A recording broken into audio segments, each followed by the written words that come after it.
Hello and welcome back to the Fire Emblem playthrough. Me, the Jonin Monkey. And me, Sven the Crusader. Last time, people attacked a castle, and for some reason there's an overly complicated system involving triggers and a secret passage, which we have to try and crack, I think. Wow, that sounds more Final Fantasy than it does Fire Emblem, but never mind me. Actually, I'm not sure what. It sounds weird when you try to summarize it. When you... It kind of does, actually. It makes sense in context, I assure you. I think... But, yeah, pretty much, like I said last time, at least I think I said last time, pretty much this entire chapter is about learning to open locked doors, basically. Wow, the things games teach you. Yeah. Then... Yeah, this guy just happens to have a door key and he just gives it to you. That's, random, but okay. It's Fire Emblem, not questioning Nintendo's logic. True. In fact, just to quickly explain, in Fire Emblem, all keys are master keys. Essentially, once you have a key, you can open any door, essentially. So.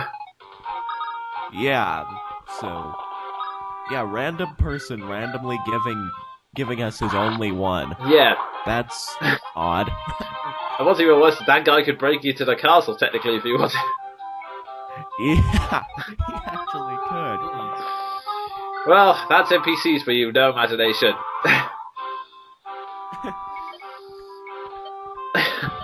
Oh, this conversation. Yeah. He's such a boy. Hey, sorry, Matthew, we're gonna play by the rules here, but admittedly, your argument is convincing. Oh, heck, it's a video game, I'll let you steal the treasure. Is it time, Drew? Yeah, I can understand why a lot of people like Matthew. I think that was exactly the conversation that sold me. Okay, yeah, basically as Matthew's explained, the item he's got is a... Basically there are a number of stat increasing items, and Angelic Robe basically increases HP, and for the record, we're going to give it to Florina. Well, I'm going to give it to Florina off screen. Just because I like boosting the Pegasus Knives that way. Probably a good idea, especially Florina. She's a bit of a glass lancer at the start of the game, to use that term. Basically strong but breakable. Yeah. And... yeah, the reason why I keep aiding in and out, and I'll be doing it a lot for the chapter, is because there's not really a lot that happens in these terms. The enemies, for the most part, don't move, so... You pretty much just got... Yeah. You pretty much just got to make the very slow trip towards them. And there's one last bit that can be said about the Thief class. Not very strong, but by God they look cool fighting. Yes. Even... And I missed it, but I think they go for headshots too. Go figure. Actually, I think he goes for more of a chest shot. It's kind of more of a... What the hell am I talking about? Now, speaking of headshots... Yeah, Dorcas going straight for the blow. And oh look, we got another door key. Wow, we're finding a lot of those Oh, lately. here's one secret conversation, which technically only means something if you actually completed the game, but yeah, I thought I brought it up anyway. Is it bad that I never once, in my many, maybe 50 playthroughs of Fire Emblem, never saw this conversation?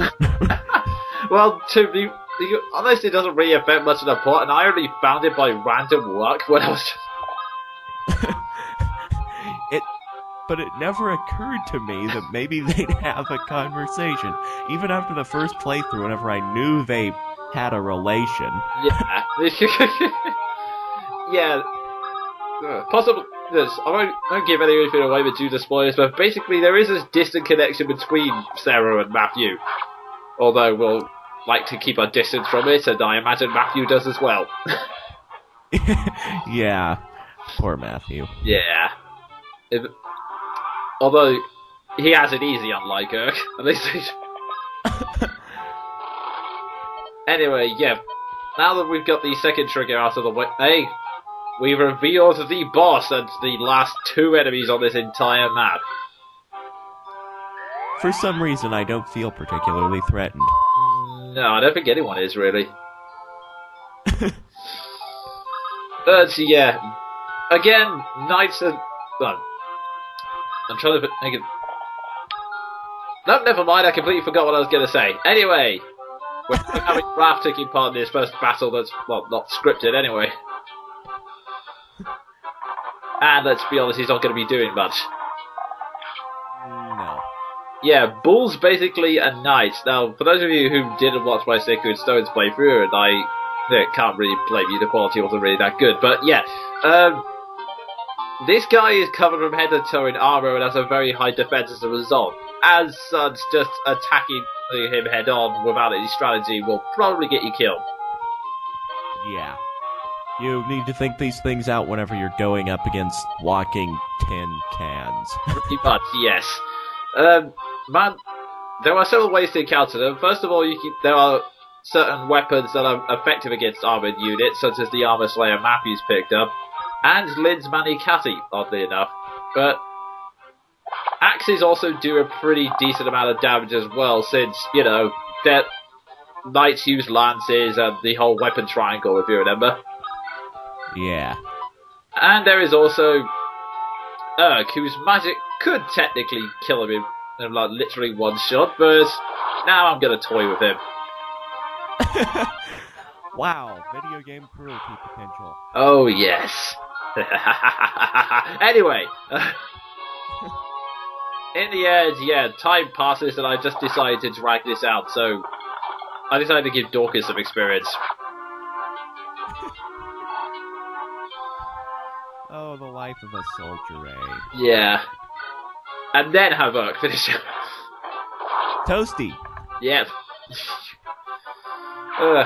Taking it from experience, armor can get hot enough at the best in time, so fire is definitely not helping. You basically just trapped him in an oven. Good work there. Yeah.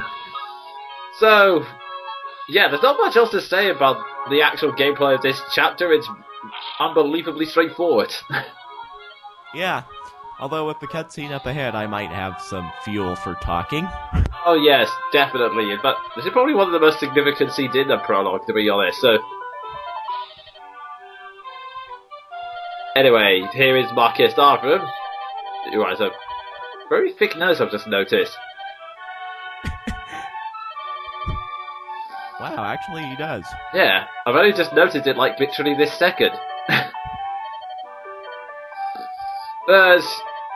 Yeah, slight spoilers would... Yeah, basically this guy's going to turn out to be a dirk pretty... Dirk? Jerk, pretty... Nice one. A subconscious Tales reference, who would have thought. Anyway, but yeah, he's basically instantly withdrawn his offer. Yeah. Now, at first you think it might be the slightly unfortunate fact that, you know, they're attacking the castle because of her, but no, it turns out he's prejudiced. Go figure. Yeah. Typical fictional nobles, they're either... But, yeah. I'm trying to be snarky, but honestly, I do kind of like this scene just because of, well, it's probably the first time the whole Sakian heritage thing has been brought up again, and honestly, it's also kind of nice just to see everyone, including Lynn, stand up for herself, so... Yeah. So, yeah, not much to talk about. The scene's pretty straightforward. Yeah. Just waiting for the rest of it, just to see if I can have something else to say. Pretty much.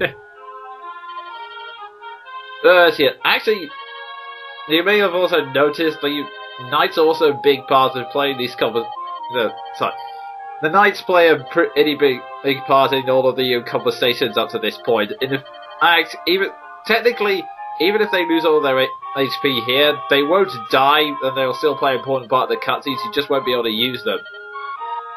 Yeah. But anything after the prologue, oh boy. Anyway, anyways, yeah. The one last bit, and at least the slight bit that the last bit, the bit of this cutscene we see before the time runs out is basically Raph for turning in his resignation. Yeah. By virtue of his boss being a complete dick. Not to mention talking to himself and not really paying attention to anyone around him. Anyway, that was me, the Johnny Monkey. And me, Sven the Crusader. Dickhead Nobles FTL.